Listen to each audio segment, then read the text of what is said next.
Start the stream. Go to my live. Do that.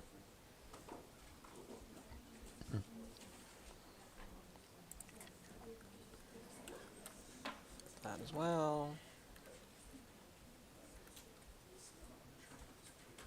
I'm going to go ahead and mute that. Oh.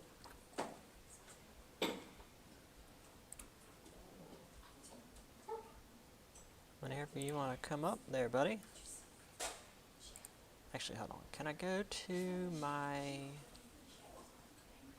account studio? Go live.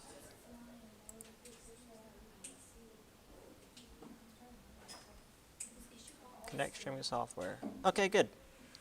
All right. So, back to this. It always does that. All right. So, before we start today, a little something that, I don't know, my mind has been not shutting up the last, 48 hours.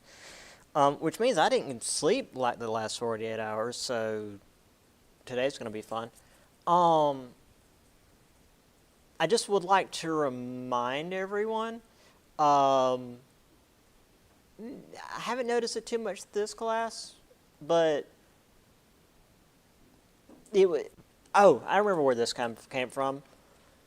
There was a stupid thing I saw online that was like some kind of notebook where you could take notes and it would copy it over to some sort of digital device, which is all well and good. It's so you can keep it downloaded digitally and share it with your friends and stuff, and if they're in the same class.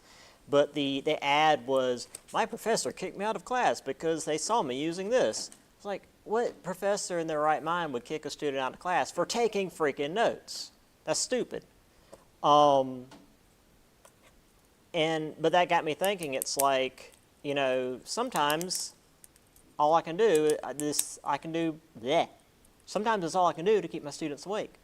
And yeah, every semester I get students at the end of the semester that aren't doing well, asking what they can do to pull their grade up. And by the time you're at the end of the semester, it's kind of too late because you've got extra credit on every test. I give you a lot of time for your paper. I will be more than happy to go over any stage of your paper if you hand it in to me early and want me to look over it. We go over pretty much the entire test before the test. So if you feel like, this is an 8:30 time block, and I'm sorry. Morning, Meredith. But if you feel like, this is a time when you want to come in and take a nap, maybe reconsider. I'm not as harsh as a lot of professors. Again, thinking back on that stupid ad on the internet, I know some professors would make you take notes with a chisel and a block of stone if they could. Some professors are insane. But, if you want to do okay in my class, maybe stay awake and take notes, and you'll be fine. But I do every semester, I'll be teaching class, and I'll look across, and people will be just catching up on their sleep. Which, I get it. You've got lives too, but try to maybe pay attention, because I can't help you at the end of the semester. You've had all your extra credit, you've had all your chances. That's it. So I'm not saying that to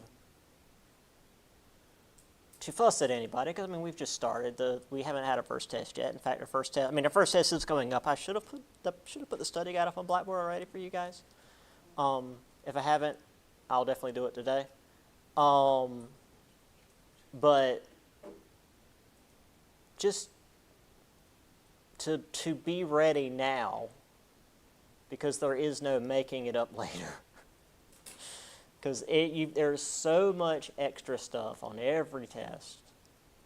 There's so much extra credit, there's so much extra things to make up for later, but there is no make up later for what you didn't do early in the semester.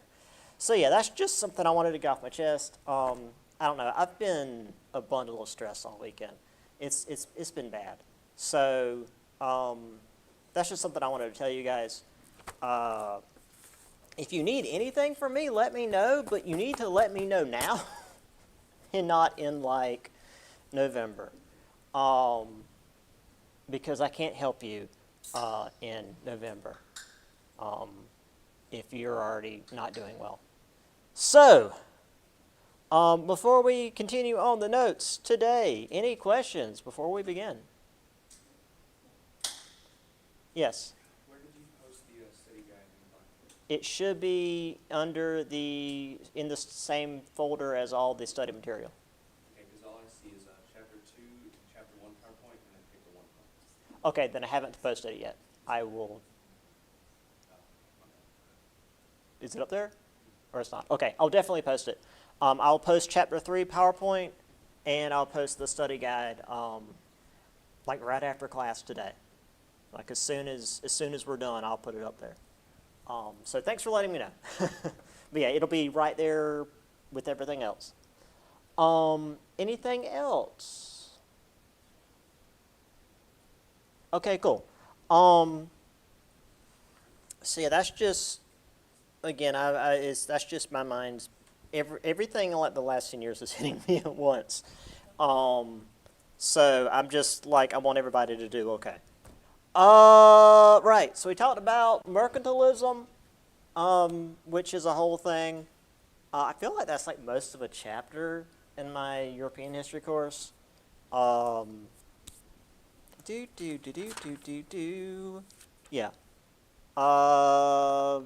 So Jean-Baptiste Colbert, helping Great Britain, tariffs for the most part, and again, the countries that you're putting the tariffs on don't pay the tariffs. The people who are in the country are paying the tariffs because it just causes the price of the goods to go up.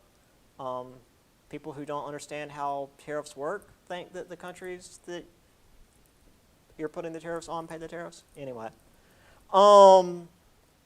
Yeah, and that resulted in a lot of smuggling because people don't feel like paying tariffs. Anyway, there's Colbert, and that really awful map I've got, and how mercantilism was supposed to work. Well, really, this was how colonies were supposed to work early on, before they really became their own thing. And then mercantilism, in a way, it says over here, Trade and Navigation Acts enforced, sort of, because there was still a lot of this smuggling of foreign markets. And then, of course, how did they respond to mercantilism? They became smugglers. Now, again, not across the board, but a lot of them did. And of course, when we talk about the economy of the American colonies, we have to talk about the Atlantic slave trade. So he mentioned the creation of the Royal African Company in 1672, which is to say Britain created its own, essentially, business to go and collect slaves. And by 1713, England was selling slaves to the Spanish settlers because, again, in the Caribbean and particularly in South America, which I guess technically Brazil was Portuguese, but yeah, Brazil was especially bad. They went through slaves really fast. I'll get into that in a bit more detail in a minute. So between 1700 and 1808, 1808 being an important year, which we'll also get into a little bit later, about 3 million captive Africans were carried across the Atlantic on Anglo-American ships because obviously after the American War of Independence, the ships were no longer British ships. America did their own slave trading. The Middle Passage is often what most people know about, the trip across the Atlantic from Africa to North America, which resulted in over 500,000 deaths over the course of this period. This was due to, well, the conditions on the ship being terrible. And, I mean, we've already talked about, like, ship conditions in this time period being bad for everybody. But, boy, it was real bad on these slave ships. Mistreatment of those sold into slavery. And, well, I'll show you how they were stored. There's also a period of seasoning. Typically, they'd be brought to the West Indies to learn, the new languages that they would need to know for where they were going to be sold, to be able to regain some degree of health, and often also, like, beaten because that Europeans, and also dealing with food and disease because, you're bringing people from a different continent. They've got a lot to deal with besides the whole trauma of being kidnapped and brought into a completely different part of the world as slaves. By 1700, most Africans that were being sent to North America were brought straight into Charleston as opposed to being sent to the West Indies first. Because, again, by 1700, the North American colonies had really established themselves as, well, their own colonies rather than just sort of a side effect of Britain's expansion.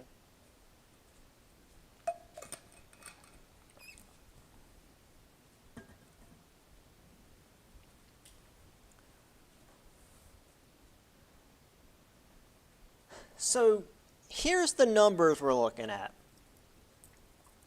And again, I never want to look at any kind of, like, numbers when it comes to slavery and say, well, see, it wasn't so bad, but it was so much worse in Brazil. Because a lot of what was going on in Brazil was like silver mining, and that was typically, you go into the mines and you mine silver until you die, and then we'll send someone else in. That was pretty much what was going on in Brazil. I'm pretty sure Brazil also had like a lot of the whole sugarcane stuff going on too, which was also what was happening here, which was also you plant, harvest, and refine sugarcane until you die, and then we'll bring in more. There was not, as we would see in North America, like the families of slaves where they managed to survive until the ripe old age of like 20 to actually have families. Now again, yeah, people are being horribly mistreated, and I'm not ever going to say, well, see, it wasn't so bad, because that's something only people who have no souls would say. Unfortunately, a lot of them have voices on the internet and in political spheres now. But it was worse in other places, which is why the numbers are so much higher in, like, again, Brazil and the Caribbean, because this wasn't that they needed so many more for what they were doing. It's that all the ones that were sitting there were dying like immediately, and they had to bring in more to like replace them. Up in North America, with tobacco farming and rice and indigo and cotton wasn't a thing yet, at least not what it would be. And while people would die, would be worked to death in North America, it was not as common of a thing. So like bringing in more from Africa to replace the ones that you worked to death wasn't especially common. So, in my book, this is on page 79. If you happen to have a book, have your hands on a book, I don't know exactly what page it would be on. I don't think I brought my other. Yeah, I don't have the newer copy of the book on me now because I felt like I would lighten the load of my backpack. This is also in the book. This is how the boats were packed.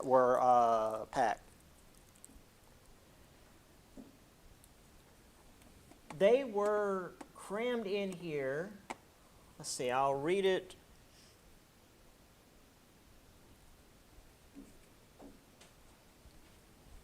Plan of lower deck with stowage of 292 slaves, 130 of these being stowed under the shelves as shown in figure B and, what's that, 5S? I'm not sure.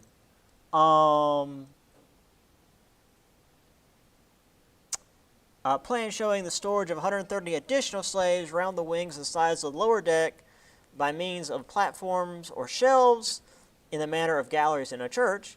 The slaves stowed on the shelves and below them have only the height of 2 feet 7 inches between the beams and far less under the beams. And they were just crammed in there. I mean, look at the people like up here. They're just like, I mean, I've packed and the people here, like I've packed a rental van to move states more carefully than this. And these are people that are going to be brought overseas for a period of at least a month, if not more. Usually, this was back before like the ships were in this. Well, this is early. It depends on when it was. If this was like early 1700s, it was maybe 2 months, 3 months. Later on, it was like a month because, again, the ships became faster. But yeah, this was horrendous. And like I look at this, and what gets me the most is I've seen how, like today even, like because you'll see animal rights activists talk about how like pigs and horses but pigs and cows and chickens are kept and how it's inhumane. They're kept better than this. Because if you packed cows or horses or pigs like this, they would freak out and kill each other trying to get out. They'd all be dead by the time you got to where you were going. But back then, they were treated worse than animals. And, I mean, I say today how animals were treated. Back then, they knew they couldn't treat animals like this. If you were shipping horses over to North America, you'd have to have enough room for the horses to stand up. Like, you'd have to have a little stall for each horse. At least enough room for them to stand and kind of, wiggle a little bit. Because horses are dumb and weird. And if they freak out, it's bad. You couldn't do this with animals, but they did it with people. And also, they're shackled together, by the way. So if like there's a storm and the ship goes to sink, they're all gone. There's no getting them off. And if one of them dies, they would maybe sometimes go down there and like pull them out and throw them overboard. Sometimes the people beside them would be shackled to a dead body for a month. To make this slightly less grim, I did recently watch a video that mentioned Edward Teach, Blackbeard, and how one of the things that a lot of pirates in the Caribbean would do is they would target slave ships, and after capturing them, they would go down and free the slaves and be like, hey guys, want to join our ship and like murder a bunch of slavers? And they would get a lot of crewmen that way. So a lot of the pirates during this period were actually slaves that had been freed during pirate attacks, which was pretty cool. Because, I mean, it's a whole lot better than what was going to happen to them. And actually, being a pirate was a pretty decent gig compared to, like, anything in the Navy, even being, like, an officer in the Navy, because, again, disease and stuff. So, yeah. Thanks, pirates. You're pretty decent, actually. All right. On to slightly less depressing things.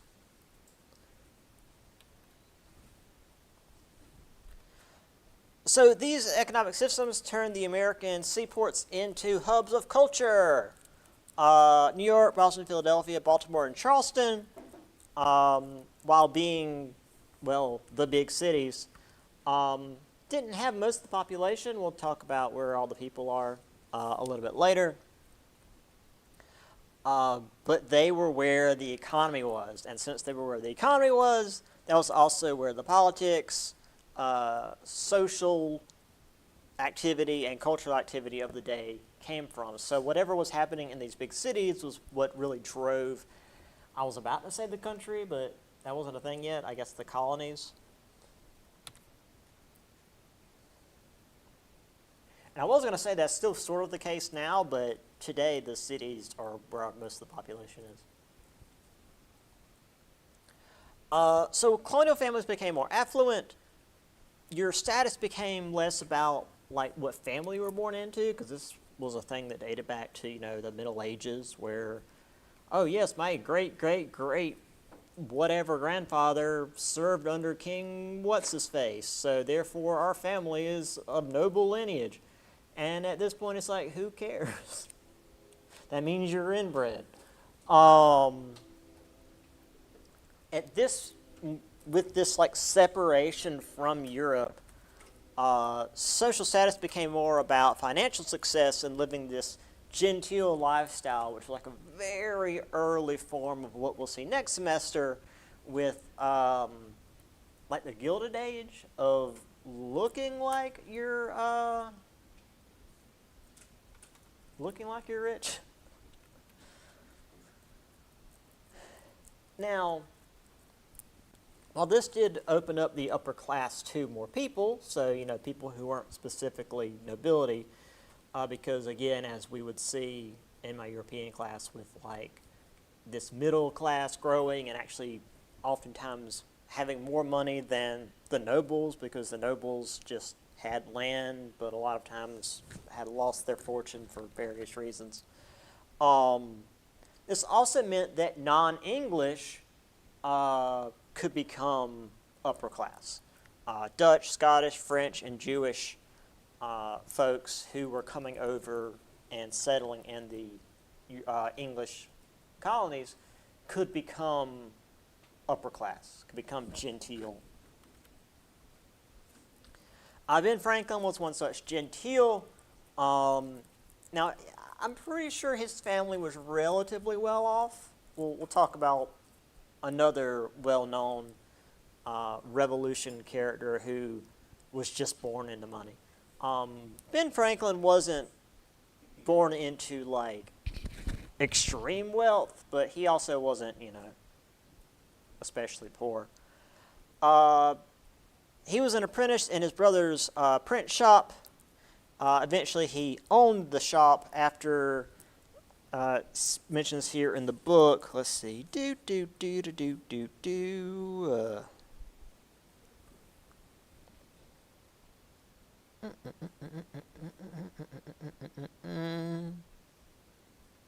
yeah, apprenticed to his brother.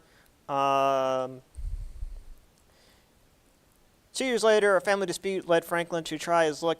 There was a family dispute, which is to say, since he was an apprentice, his brother could treat him like garbage, which was sort of assumed was gonna be how it was. But Ben Franklin was a little too opinionated for that to be something he'd accept. So he just left and went to. Let's see. It says he went to, where'd he go first? New York and then Philadelphia. He didn't make it right away, but being Ben Franklin, eventually purchased the Pennsylvania Gazette and became the colony's official printer. So, well, as we're about to see later on, it's Ben Franklin. He does what he does. However, while more people were able to rise to this upper class, it does still cause a greater divide between the rich and the poor, because the poor in the North American colonies are really poor, and as wealth becomes concentrated, there's less and less chance for them to make any better of their situation.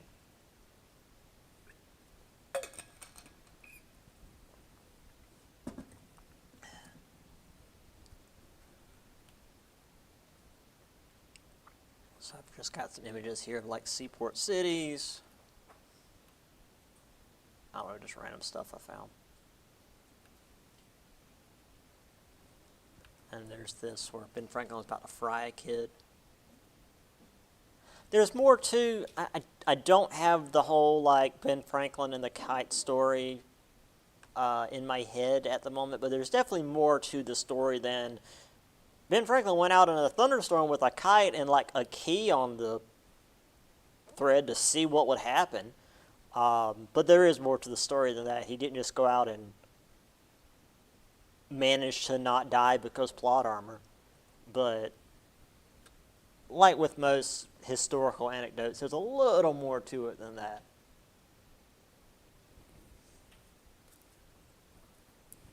Oh.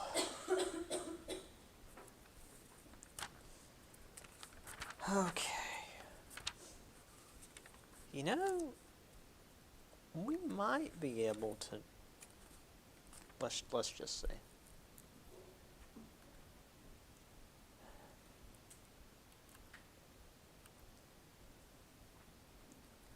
So, labor was in high demand in the colonies because, well, the colonies are growing, and there's always need for people to do stuff, especially, again, with the ever-growing need for people to work the fields.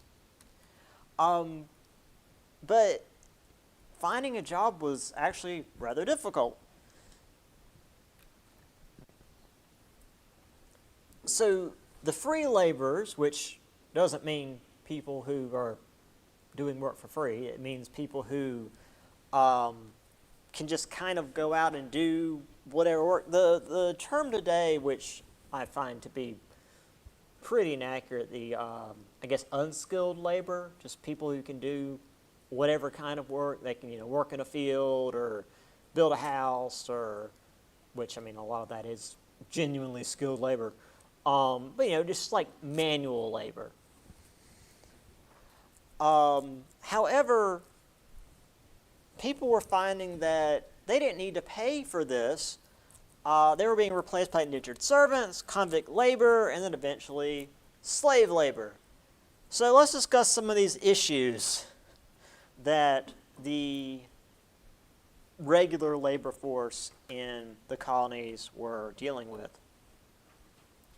So we have redemptioners, a group that emerged in the 1720s, or a system that emerged in the 1720s, I should say,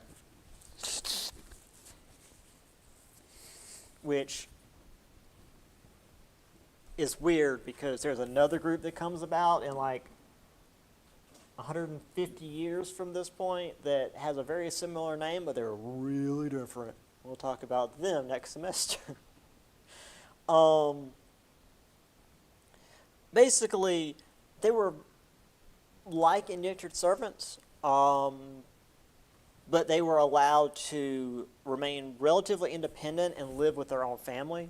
So rather than, like with regular indentured servitude, where you come in and you more or less live as a slave, or at least live in the household of whoever owns your contract, and you work until your contract's up, and then you're given a little plot of land and some amount of money and some tools and told to give it your best shot. Redemptioners would often come over as families, and they would go ahead and have their little plot of land and have their little house and have their little like homestead set up, and they would commute is not the best word, because I mean, like, walk the short distance to wherever it is they're working. But they will be able to live like on their own and go ahead and be working on creating their own life while working off their debt. So it was a slightly better system than indentured servitude, which again was often abused because, hey, they've got like a year left. If I work them to death, I don't have to pay them their dues at the end. Apprenticeship, which was something that came from Europe, again, like Middle Ages Europe, where apprentices work for not a wage, but to learn a trade. This is the whole like, what is it? You work for exposure sort of thing. Like, oh yeah, I won't pay you, but think of all the exposure you'll get. Yeah, you can't eat exposure. You also can't eat, learning how to do a thing. I mean, learning how to do a thing is all well and good, but, well, okay. Let me take a step back. The way apprenticeship's supposed to work is, like, let's say a child is supposed to be taken as an apprentice by, I don't know, let's say a blacksmith. And they are basically adopted into that blacksmith's family. And they live with that blacksmith. And they have meals at that blacksmith's house, and they live with the blacksmith, and they learn how to be a blacksmith. Now, the reality of it is, as an apprentice, you do all the shit jobs. You sweep out the forge, and you bring the blacksmith beer, and you get beaten a lot, and then you become a journeyman, which is when you actually do the work. And often you're at least paid as a journeyman. But there's usually multiple journeymen within a shop, and at the head of the shop is the master. But there can only be one master per shop, and there's multiple journeymen. And when the master retires or kicks the bucket, only one of those journeymen can become the master. And in the original guild system in Europe, you could only have one of these shops per city. So it was a pyramid scheme the whole way down. It was a little bit different over here in America. Again, it was like a child would like go into a family and like learn how to do the thing, and then they would like open a shop somewhere else or like on the other side of town. So it was a little better, but it wasn't the best. Then of course we have convict labor, which is still a thing for some reason. Where, well, specifically this version of convict labor was because there was overcrowding in British jails. Because in Britain at the time, if you like had a debt, they would throw you in jail until you could pay off the debt. So in order to actually make the people able to pay off the debt, they would send the inmates over to North America to work to pay off the debt, because it's hard to work to pay off the debt sitting in a cell in Britain. Also, it got so bad with the whole overcrowding in Britain thing that a lot of prisons were outsourced into the hulks of ships that could no longer sail, which is to say, they would take ships, moor them in the Thames River, essentially like pull the mast off, anchor them, and then they would just like put the prisoners in the ship, like, just make the ship into a big prison. A lot of people died from that because, once again, ships are full of disease. And it was much better to come over here and just work your ass off in America than be left on a ship to die. Which, again, was typically because you had debts, because you couldn't pay anything, because you were poor. Needless to say, all of this caused a lot of competition for jobs because all of this was cheaper than actually paying a decent wage. Boy, that sounds familiar. Also, well, I'll get to that in just a second. And then, of course, slave labor on top of all of this, which was essentially a one-time purchase. I mean, I guess you also have to, house and feed them, but, that was barely a thing.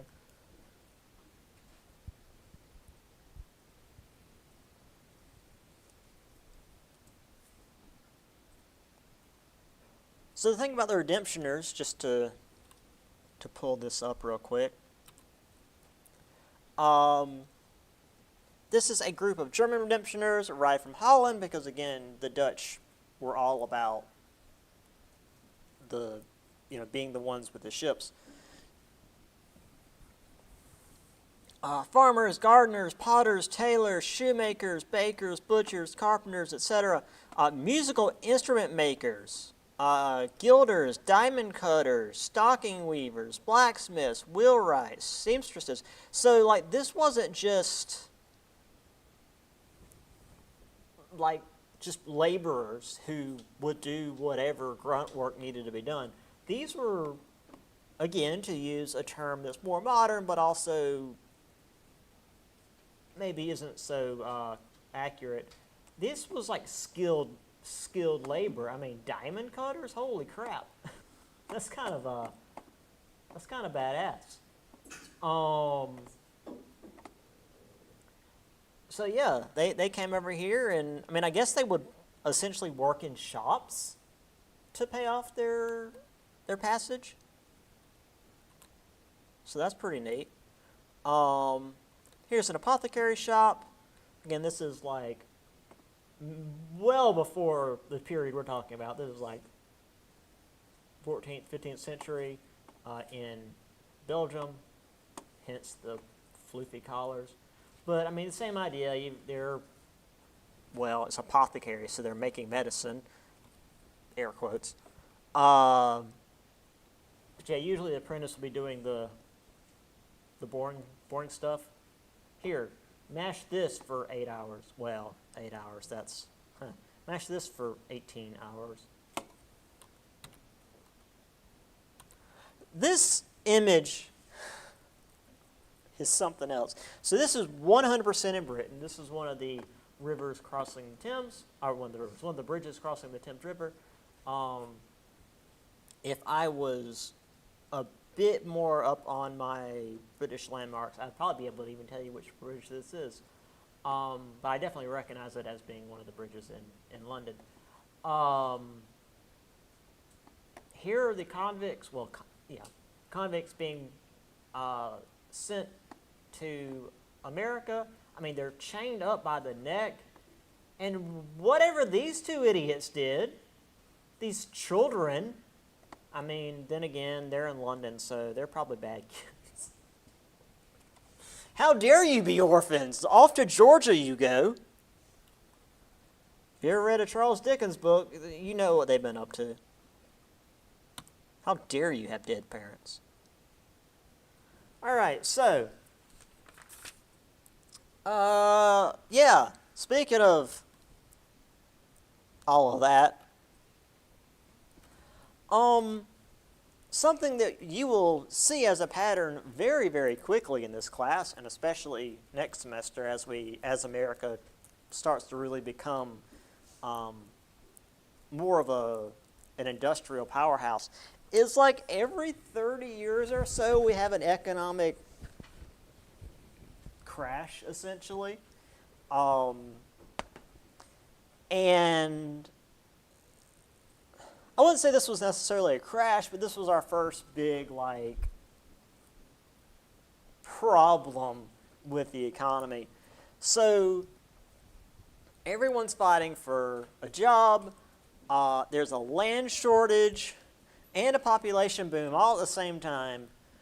So if you didn't already have land and didn't already have a job and didn't already have, a house,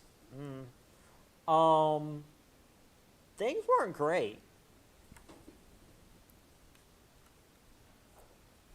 So this often resulted in migrant labor, which again was kind of what I had described the free laborers as, which was the free laborers traveling from town to town, doing whatever jobs needed to be done. So if there was a farm that needed help harvesting their crops, they would help harvest crops. If there were ships that needed to be unloaded, they would help the ships be unloaded.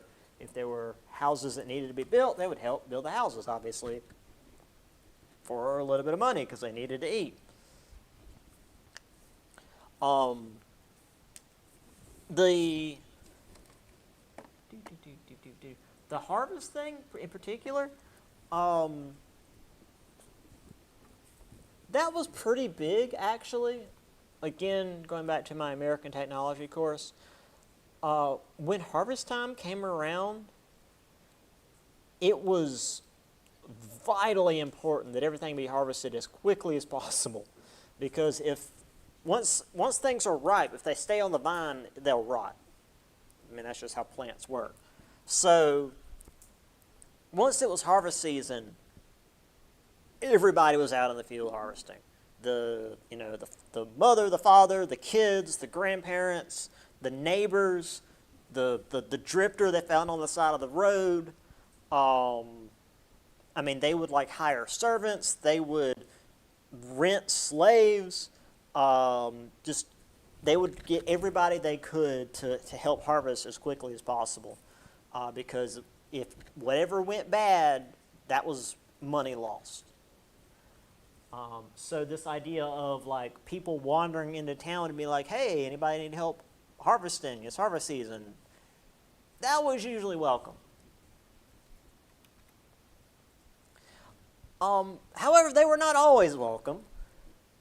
And many were warned out of towns where they weren't residents, which is to say they weren't necessarily evicted, but they were told that, if something happened, if they got hurt, because again, this is manual labor, because this is the 1700s, if they got hurt, they couldn't rely on the public aid that was meant for residents, because this is the 1700s and there's not a lot to go around. Also, this is America, and if you get hurt, you're out of luck.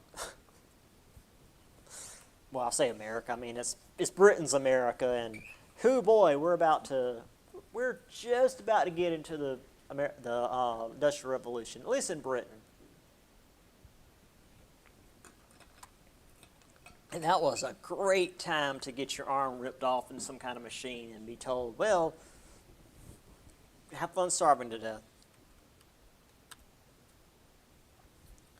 By 1750, though, the seaport cities, the places that had a decent amount of money and some prestige, had almshouses or workhouses to shelter those in need, but oftentimes with the hope to turn some kind of profit in the process.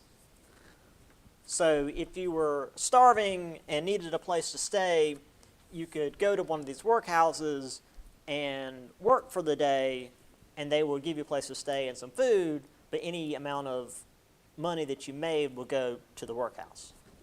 So it wouldn't exactly help you out of whatever situation you were in, but you at least maybe wouldn't starve. Although, again, this was very much a British thing because they did this during the Irish potato famine when the Irish were too hungry to like walk. It's like, oh yeah, you need to like build roads to nowhere to justify us giving you anything. And the Irish just like died on the sides of streets, and the British just let it happen. But we'll get to that later. I don't need to get off on a Britain doing a genocide tangent again. Anyway, migrant labor, it was just whole families traveling around, doing whatever needed to be done.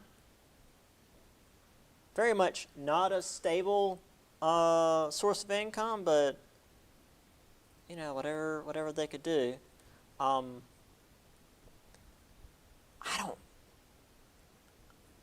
don't know who RTS is, but have they ever seen a child's face? Or was this a warning that like people were being possessed? I don't know. It's a horrifying image. Also, here's an almshouse. Alms being, essentially charity.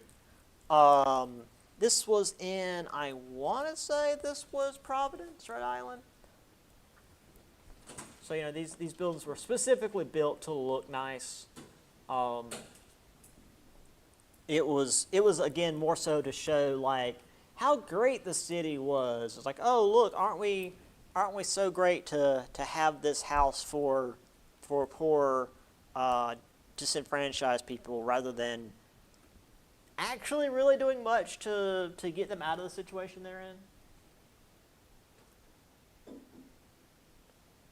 All right. How far can we go? Well, yeah, okay.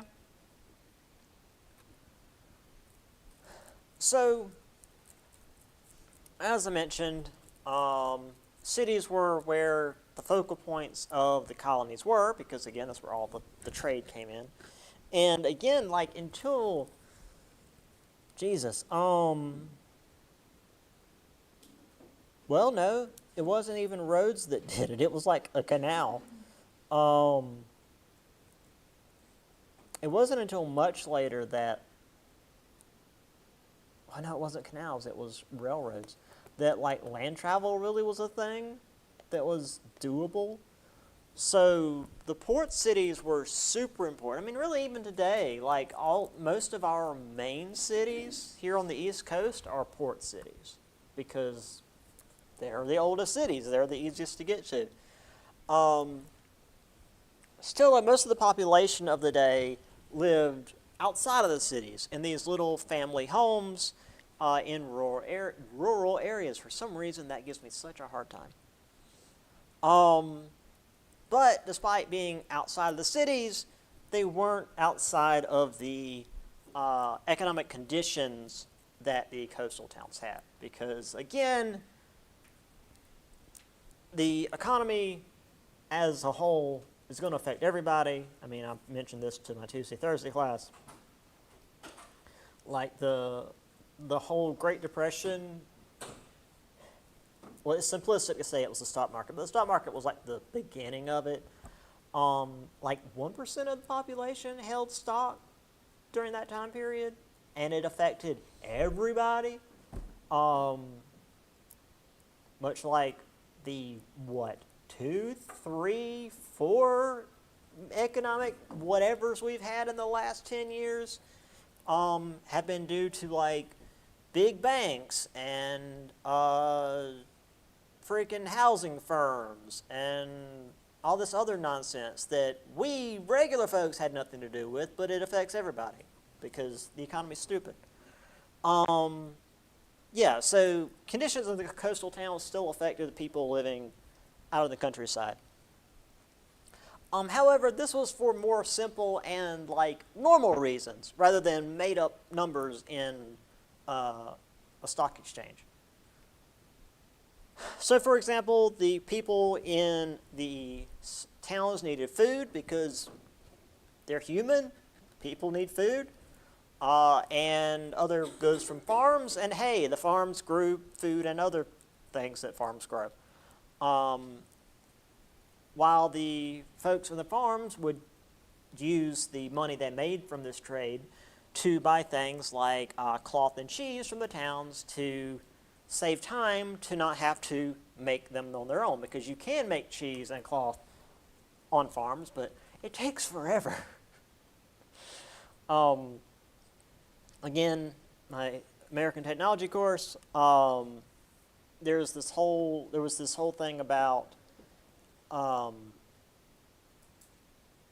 like spinning thread to make cloth, and it's a year's plural long process, and they would usually once the girls were old enough to run the machine, which again is it's a pedal action thing, so it's not like a big machine.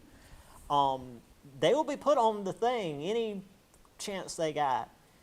And there was a diary entry from a girl who was like 14 or 15. And she was like, finally I finished my hellish toil. She finished spinning, and it was like 6 months of this. And she finally finished. And she was like, my hellish toil is finally done. It was like she had been, on some journey or something, having to deal with it. It was a really interesting thing to read,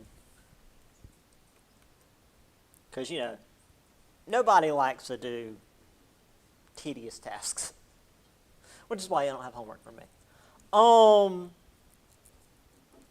Also, though, because people were dying less, which back then was actually a bad thing. Populations were going up in the countryside as well, so farmers weren't able to split their land like they used to, because again, used to be they would split their land evenly among their kids, or let's be real, their sons. But when most of their 12 children survive, and they try to split that land evenly, those kids aren't going to get that much land. Now, granted, the farms tended to be big back then because they needed a lot of land in order to actually make enough yield to survive. But once that land gets split a couple of times, there ain't a lot of land left. So that started to become an issue real fast. Also, wheat prices rose, which is good for farmers, but this meant that a bunch of Germans and Scots-Irish rolled in and began to set up communities to grow wheat to take advantage of this. So suddenly there was a lot more people pressing in to take more land. Meanwhile, down in the south, folks tended to have a little bit easier time getting land, but the laws and the markets were controlled by the planters, which is to say, the slave owners, because they were the ones with the power, they were the ones with the money, and they thus controlled literally the government. So the laws they made benefited them. So if you were a small farmer in the South, the laws didn't benefit you. You could get land, but never really enough to actually compete with the people who actually were running everything. Because, conflict of interest didn't exist back then.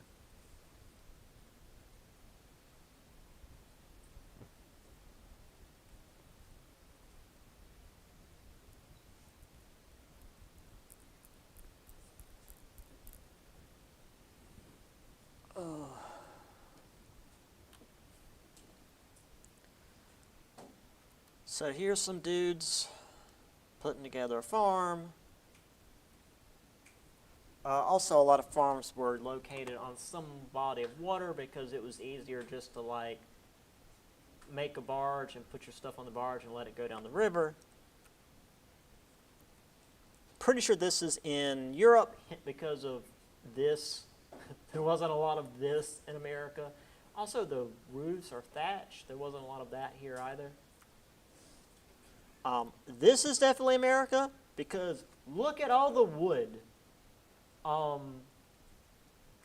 England and Ireland were, as I've mentioned, like deforested, but here in America, like they had to get rid of wood. There was so much around. They would, like, you can see the fire shooting out of this chimney because the hearth was the entire back wall, and it was burning 24/7, 365. Like the hearth was as big as this board. And you could like go inside it and they would have like multiple fires cooking multiple meals. It was insane. This type of fence was used because it wasted wood. It used way more wood than it needed to. In Europe, a lot of the fences were made of stone because there's a lot of stone in Europe, not as much wood. This was all just like, there's too many freaking trees. All right, we are very nearly done, so let's just finish up. Of course, slavery changed how the South worked because we know about that. Obviously, in Virginia after 1676, and in the Carolinas from the start because Barbados. Slave labor let the South concentrate on cash crops, tobacco, rice, and indigo. However, none of these were really things that could be used immediately as food. I mean, I know rice is typically something that can be used as food, but it wasn't something that that the colonists often used as food. They would ship it out. So the plantations were tied more directly to global markets. And then, of course, we mentioned the laws in the 1660s that made slaves, well, just, they were slaves because melanin, yay, America. Slavery was a status inherited through the mother, could not be changed by converting to Christianity because, hoo boy, and masters could kill slaves for resisting their authority, which was a thing that was, I mean, this obviously still stuck around, but there were still like, there were still issues about that because you couldn't just like wipe out all your slaves and like, all right, well, gotta go get more because that was seen as somebody being a freaking psychopath. Things a little different in the Carolinas. Again, taken from Barbados. Initially was for rearing hogs, but they shifted to growing rice because, again, gross, swampy lowlands. Initially, it had some level of freedom with absentee masters, so like they would just say, hey, we want you to grow this much of whatever, or keep the hogs. We're going to leave, and when we get back, we'll check on what you've done. Now, that sounds like, why didn't they just leave? But they let these people in the middle of a freaking swamp in a country they didn't know anything about, in the Carolinas, which was hundreds of miles from any other, like, town or civilization, anything. So they were stuck in a swamp. However, by the 1740s, it shifted to basically labor camps with military patrols, which those military patrols end up morphing into other things, like the Klan. Hey, who wants to guess why slavery was the status inherited through the mother?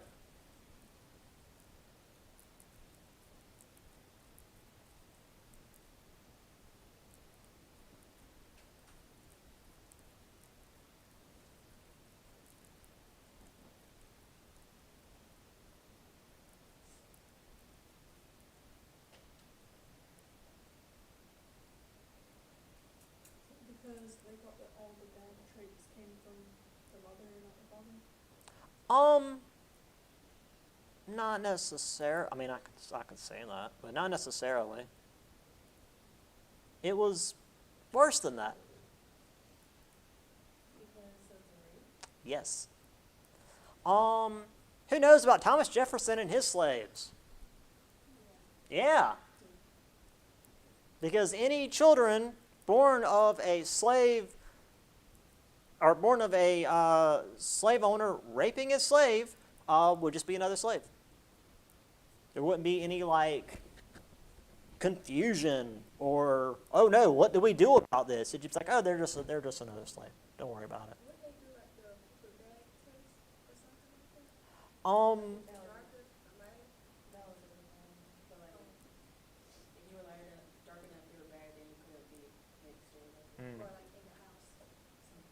Oh, the house slaves. Yeah. So that was the thing. So let's look at a really fake-ass image. Look how happy everybody is. Look, they're having some water. Everybody's chill. There's some kids like making flower crowns. They're working and happy. These dudes are hanging out. This dude's got a switch, so that's at least probably pretty real. But yeah, look how happy everybody is. This was probably a bit more real. The Virginia Planters' Best Tobacco. That's an S, I know. It's the 1700s. They were weird. So you've got the workers back here. You got this white asshole. And you've got this guy holding what was their version of like a parasol back then to keep this dude from getting sunburned. So yeah, that one's pretty spot on. And then of course you've got the slave markets in Charleston, where families were torn apart because they weren't seen as anything more than property.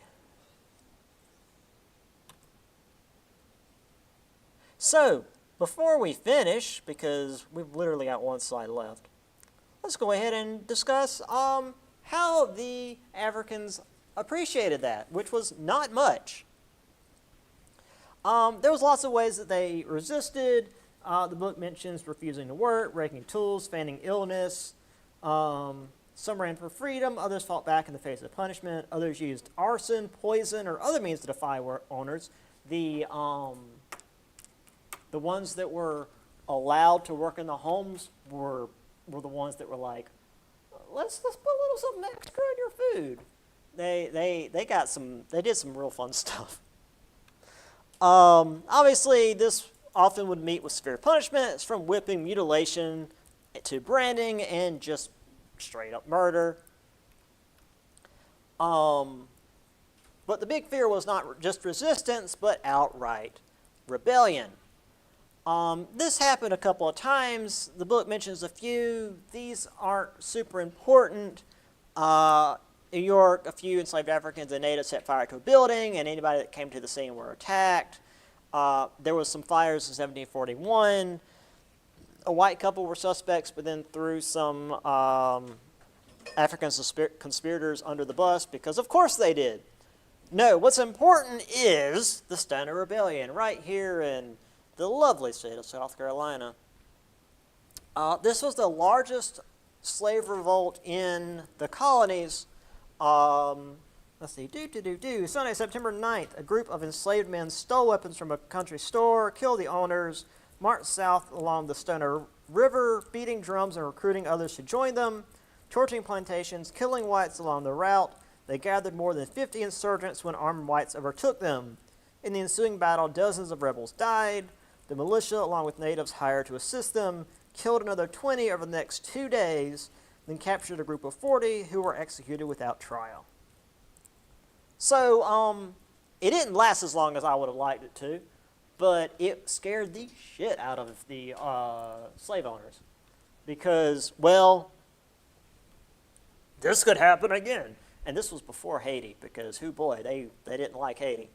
Meanwhile, the Spanish, who are, right there, were like, hey, if any of you slaves escape and jump over the border to Florida, we'll not only free you, but in this case, where do we have? Spanish governor formed a black militia company and allowed 38 fugitive families to settle north of St. Augustine and build Fort Mose for their protection. They were all about messing with the English. So that was a thing. Yes, that often happened. We'll unfortunately see more of this, even as we get into the late 1800s. There's the Stoner Rebellion. This was an image that I actually saw for the Haiti Rebellion as well. Because, oh no, the poor slave owners, whatever did they do to deserve this? And then real quick, all changes affected colonies, blah, blah, blah. Impacted everything, and then, of course, incentivized slave labor, et cetera, et cetera. So, I'm going to post chapter 3, which I'm, again, meant to do over the weekend. I apologize. And the study guide. We will go over the study guide on Wednesday. Wednesday will be all study guide. So, yeah, just be ready for that. And then we'll do the test next week, next Monday. Assuming we don't have Monday off for some stupid reason, because they just like not doing Mondays. Which, I mean, I get, but... See y'all later.